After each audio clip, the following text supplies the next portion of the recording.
Hey, it's Tucker Carlson. The Biden administration arrested Donald Trump this afternoon. They had him arraigned and fingerprinted in a Miami courthouse like the accused felon he now technically is. These were the first steps in a process that is designed to put Donald Trump behind bars for the rest of his life. Cable news carried every moment of it live. It's unprecedented, they told us, with what looked like shock. But they weren't shocked. They knew this was coming. Everyone who's paid attention knew it was. What just happened was always going to happen. It's been inevitable since February 16th, 2016. That's the day Donald Trump made a blood enemy of the largest and most powerful organization in human history, which would be the federal government. Despite what you may remember, it wasn't anything that Trump had said about immigration or trade with China or rapists from Mexico. Those are the stories that dominated the headlines that year. Trump's a racist, they screamed. Stop him!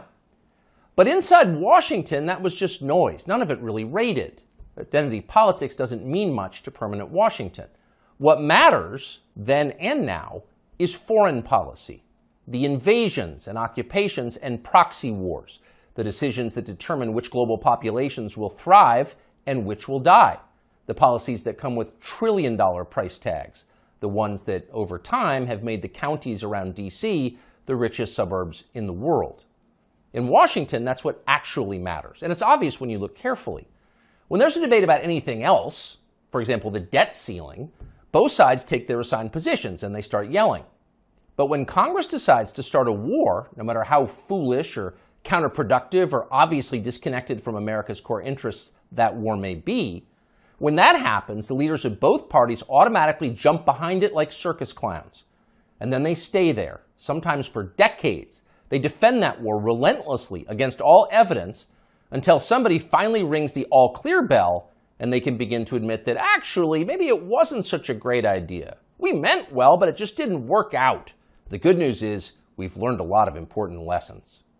In the end, they usually do say something like that, but only after emotions have cooled and the damning details have begun to fade from collective memory. It's an apology that's not actually an apology, much less repentance, and it's years too late to matter in any case. But until then, that's all you're getting. Until then, no dissent is allowed. That's the first rule of Washington. But somehow, Trump didn't bother to follow it. He is from out of town, so maybe he didn't know it was a rule, or maybe he just didn't care. Either way, 7.5 years later, we can point to the precise moment that permanent Washington decided to send Donald Trump to prison. Here it is. It's from the Republican candidates debate in Greenville, South Carolina.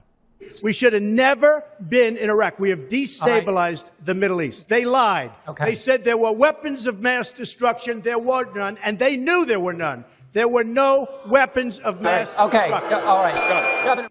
We should never have been in Iraq, Trump said. We destabilized the Middle East. Now, by the time Trump said that, a lot of Republican primary voters were starting to reach the same conclusion. How could they not? But it was the next line that doomed Trump to today's arrest.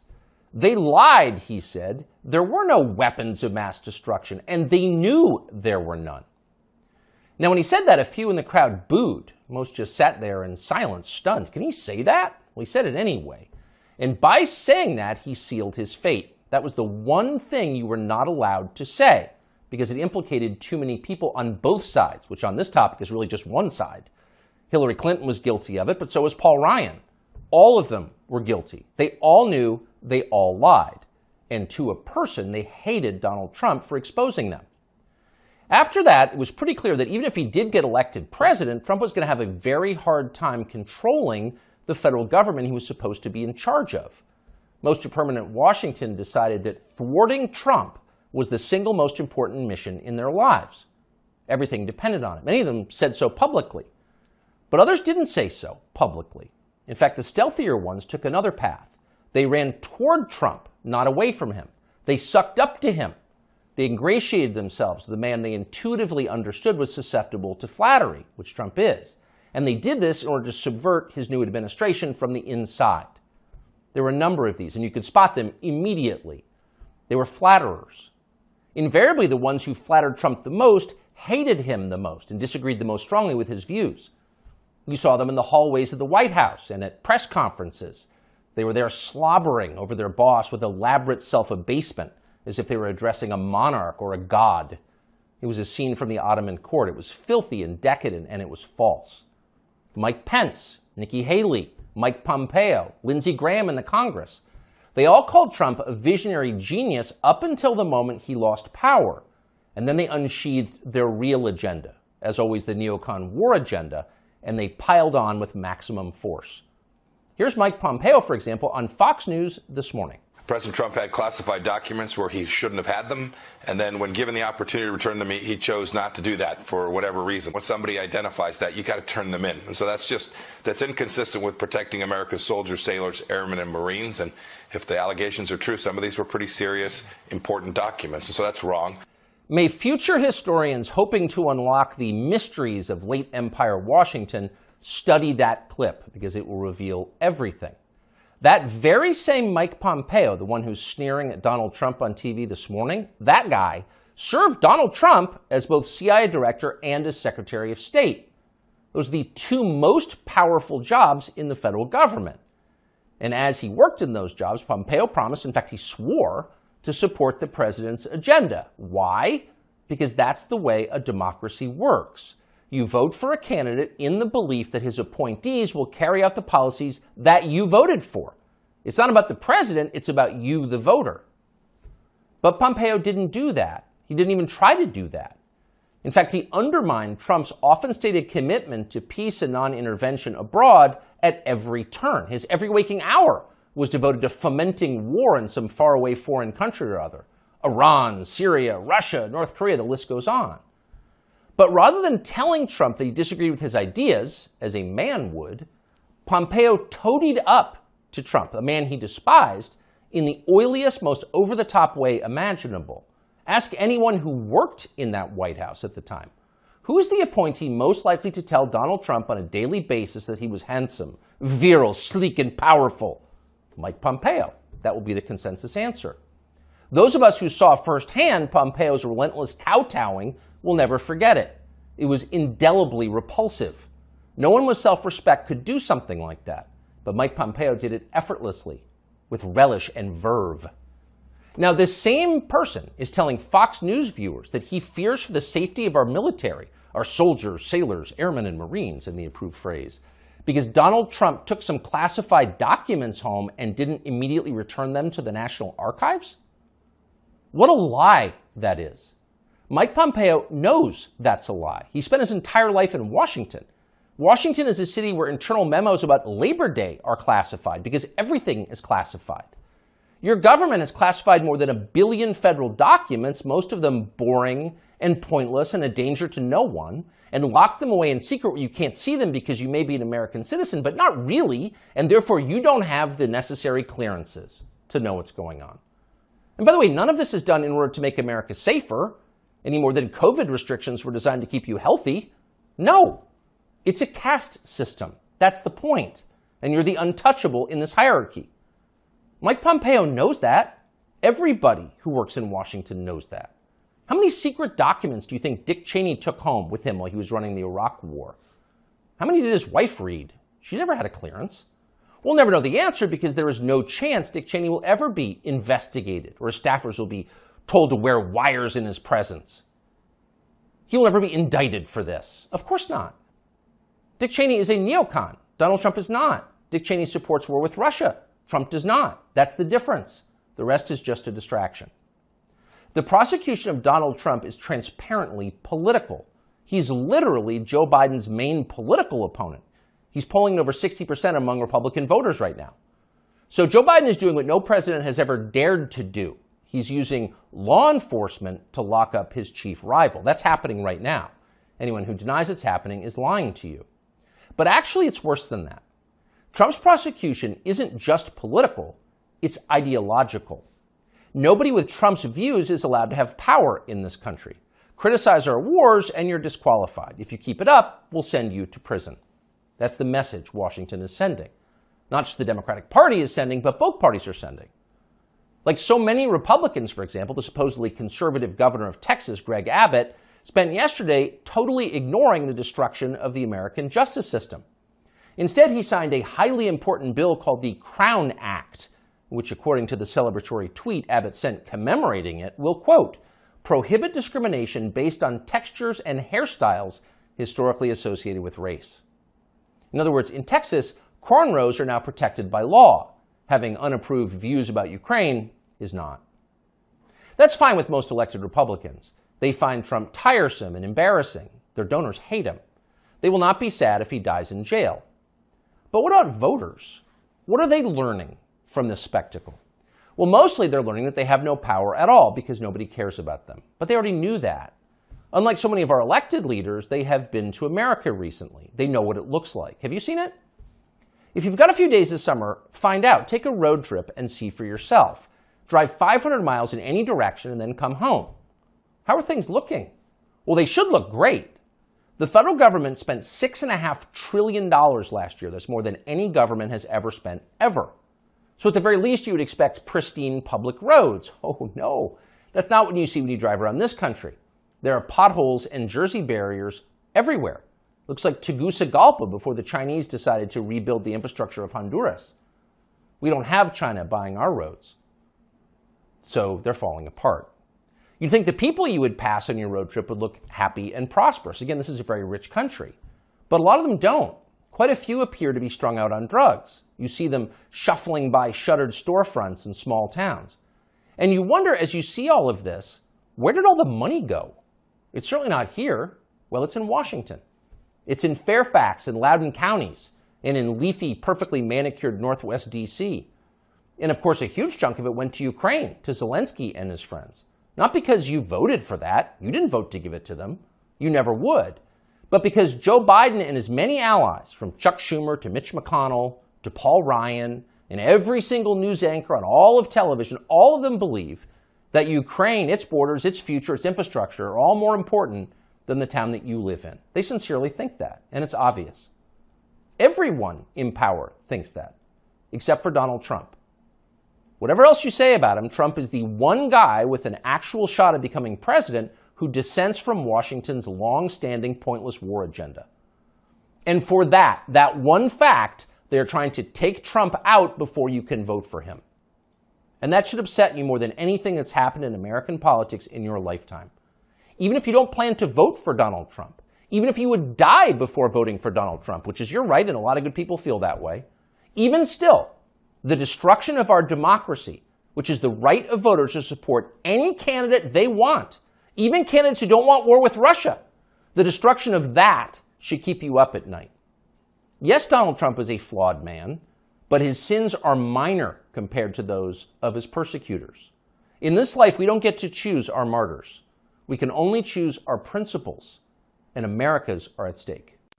Hey, it's Tucker Carlson. On Tuesday afternoon, the Biden administration had Donald Trump arrested. It was a pretty big news story. You may have seen it. Just before 9 p.m. that night, as part of its coverage, Fox News ran 2 live video feeds next to one another. On the right, Donald Trump addressed his supporters in New Jersey. On the left, Joe Biden spoke at an event for the Secretary General of NATO in Washington. Beneath those videos at the bottom of the screen, Fox's banner read this way, quote, "Wannabe dictator speaks at the White House after having his political rival arrested." Those words were up for less than 30 seconds, but the effect was immediate. Inside Fox, the women who run the network panicked. First, they scolded the producer who put the banner on the screen. Less than 24 hours after that, he resigned. He'd been at Fox for more than a decade. He was considered one of the most capable people in the building. He offered to stay for the customary 2 weeks, but Fox told him to clear out his desk and leave immediately. Then the company issued a public apology for the 27-second-long wannabe dictator line. Quote, "The chyron was taken down immediately," Fox's PR department said, and then added ominously it was, quote, "addressed." That was all true, but it was not enough to save Fox News from the ensuing scandal. For a time in the rest of the media, Fox's assessment of Donald Trump's arrest seemed to overshadow Trump's arrest itself. Suggesting that Biden is a dictator, declared the Washington Post, quote, "crossed the line." Alexander Vindman agreed strongly. Vindman is the perennial MSNBC guest and full-time Ukraine promoter you may remember from Russiagate. On Twitter, he demanded that the Pentagon pull Fox News from all military bases. It is, quote, absolutely unacceptable for American Forces Network to carry programming that directly, spuriously, attacks the Commander-in-Chief of American Armed Forces, Vindman wrote. In other words, Joe Biden must ban all criticism of himself because that's what non-dictators do. John Cusack went further still. For the crime of calling Biden a dictator, Fox should be shut down, wrote the 80s-era movie star. Quote, the government has to take away their broadcasting license. And so on. It was all over the internet. Democrats were very, very angry. But why were they angry? If the banner on Fox was false, why the hysteria? Lies don't seem to bother anyone anymore.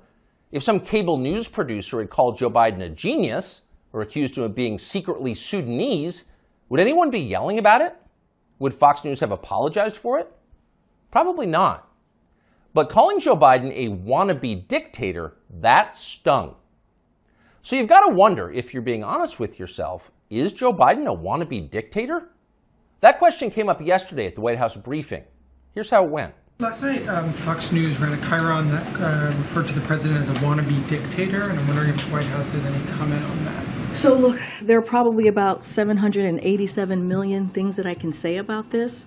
That was wrong about what we saw last night, but I don't think I'm going to get into it.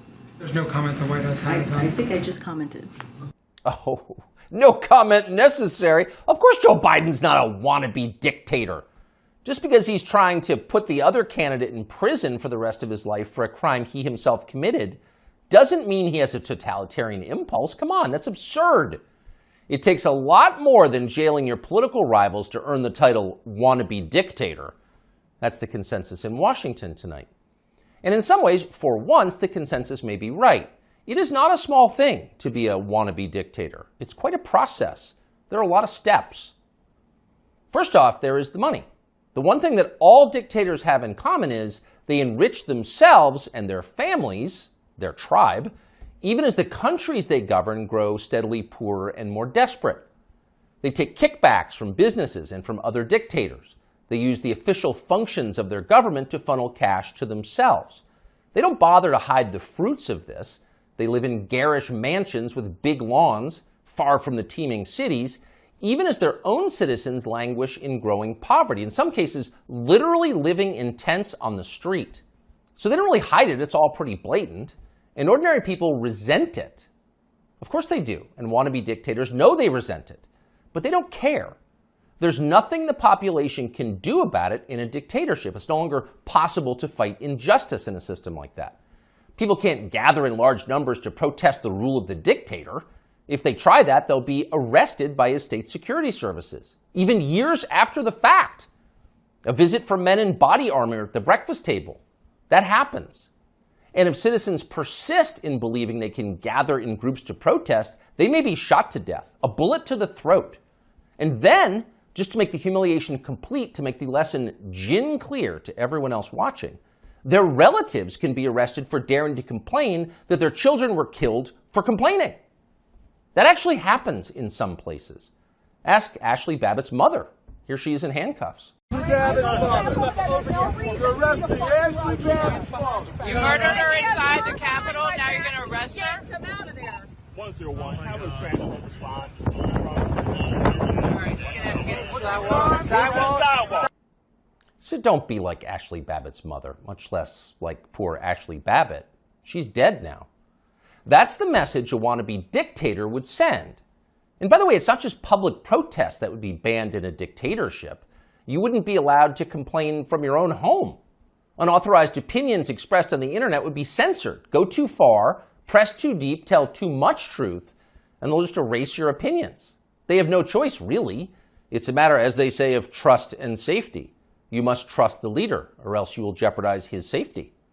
Not that you really can jeopardize his safety at this point. The leader has nuclear weapons, and you don't. He'll remind you of that from time to time. And in any case, you're in the process of being disarmed anyway, along with everyone else who has shown questionable loyalty to the leader. Those who support the regime can keep their weapons and use them freely, including on public transportation. That's a core civil right for them. But for those who dissent from the program, self-defense is an unaffordable privilege, Turn in your guns, Mr. and Mrs. Peaceful Opposition. You're a danger to society, and we know who you are. And in fact, the wannabe dictator does know who they are because he knows everything. Technology has made him all-seeing. A report in Wired magazine just this week revealed that the highly non-dictatorial Biden administration is busy tracking the phones of millions of Americans without their knowledge and without bothering to get a warrant. And at the same time, the same non-dictatorial administration is stockpiling a massive trove of damaging information about these same Americans, to be used at some point, we are sure, for entirely noble purposes. So the administration now knows everything: where you spend your days, who you talk to, what you think, your porn habits. Not a big deal. The administration already knows what you buy, of course, because they've leaned on the big banks to turn over your confidential credit card information.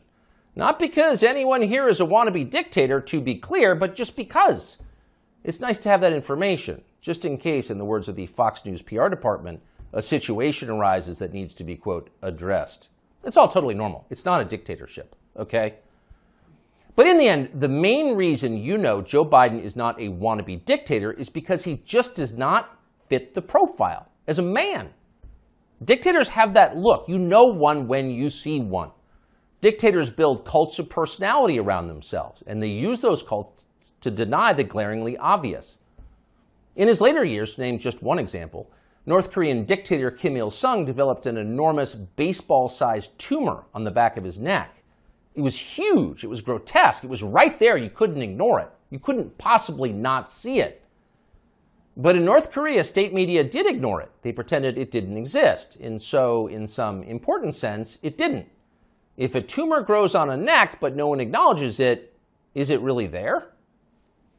Thankfully, nothing like that is happening in our country or ever will. If Joe Biden ever developed some profound physical or medical problem that was obvious to everybody, journalists would say something. This is not North Korea. We don't have state media here. If Joe Biden was, say, incapable of completing a full sentence, or mistook his sister for his wife, or suddenly started falling down in public for no reason, the New York Times would report on that and then get to the bottom of what was actually happening. That would be its duty in a free country like ours. It's not like they would cover it up. The very idea of a cover-up sounds like a conspiracy theory, a dangerous one, actually, so stop it. And by the way, if Joe Biden was a wannabe dictator, he'd have the family to match. All dictators do. Saddam Hussein had Uday and Qusay. They were princelings who lived above the law, indulging their most decadent fantasies with total confidence they would be never held to account by the police. As the sons of a dictator, they knew they could do exactly what they wanted, and so that's what they did. There's no one like that around Joe Biden. He doesn't have weird sex scandals at the heart of his family that no one in the media will ever talk about. He doesn't have a ne'er-do-well former nightclub-owning brother who's made a living for 30 years by being related to him. Not at all. That's dictator stuff. Joe Biden doesn't award ridiculous inflated titles to his relatives that the media are then required to take seriously. He doesn't call people doctor who didn't go to medical school and then force you to nod along like it's real when everyone knows it isn't. Nicolae Ceausescu did that with his wife, Elena. Joe Biden would never do that. Nor does Joe Biden dress like a dictator. He doesn't do photo ops in mirrored sunglasses driving a sports car to convince you that he isn't frail and senile, but instead powerful, virile, and wise. That's just not his style. If Joe Biden was a dictator, he'd be wearing epaulets and carrying a tasseled riding crop, and he isn't yet, so calm down. If he was a dictator, Biden's speeches would look like Nuremberg rallies, a blood-red backdrop, armed soldiers by his side, screaming about crushing his eternal enemies. Honestly, Biden did come close to that one time last September at a speech in Philadelphia, but it wasn't in any sense dictatory. It was necessary. As MSNBC assured us at the time, quote, Biden aimed to showcase his faith in the military apparatus and its ability to back the democratic order. See, it was about democracy, not dictatorship. No cause for alarm. He is not a dictator. A dictator would stockpile ammunition for his own bureaucrats, including his tax collectors. He'd redefine the legal code to make disloyalty to the regime the most serious crime. He'd claim dominion over the most intimate parts of his citizens' lives. He'd define what attitudes they were allowed to have about sex and religion and how to raise their families. He would even, in his final grandiose stage of dictatorship, claim ownership of their children.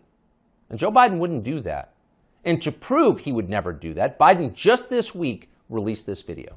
These are our kids. These are our neighbors. Not somebody else's kids. They're all our kids. And our children are the kite strings that hold our national ambitions aloft. It matters a great deal how we treat everyone in this country. LGBTQ Americans, especially children, you're loved, you're heard, and this administration has your back. See? Joe Biden isn't saying your children belong to him like a dictator would. He's saying something very different from that. He's saying America's children are, quote, our children. Not his alone, ours. You share your children with Joe Biden evenly, right down the middle, with alternating weekends. You've got joint custody with Joe Biden, and you can thank heaven that you do. A nation is like a family.